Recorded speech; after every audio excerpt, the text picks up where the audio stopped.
Welcome to Mechanic. Today we have a 2013 Mini Cooper. On this vehicle, I'm going to show you how to change the fog light out if you need to replace that.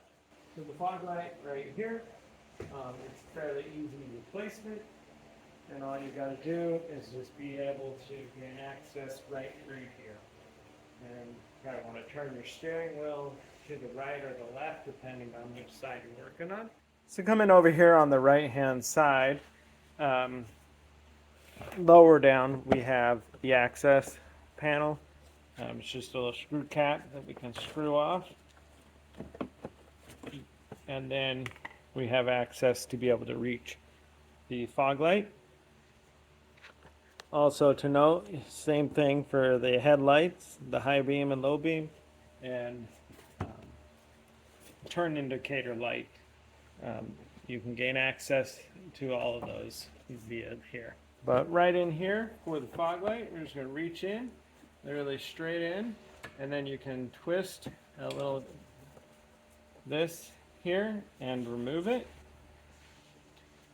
We want to disconnect the whole connector. You just squeeze the tab, and then the light bulb unit itself is just to pull out.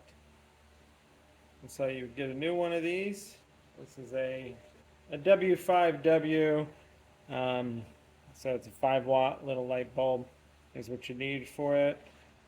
They might have another number like a 198 or whatnot, depending on where you purchase your light bulb from.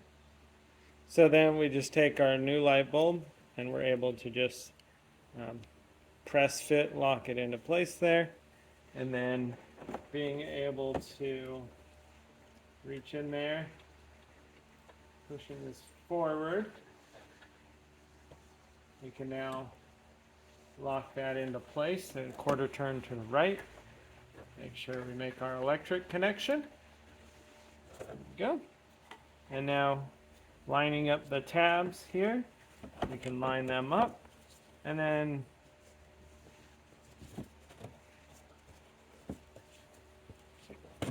there we go. Turn that a quarter turn to the right to tighten and lock that into place. That's how you replace your fog lights on your 2013 Mini Cooper. Thanks for watching Mechanic, where you can be the mechanic.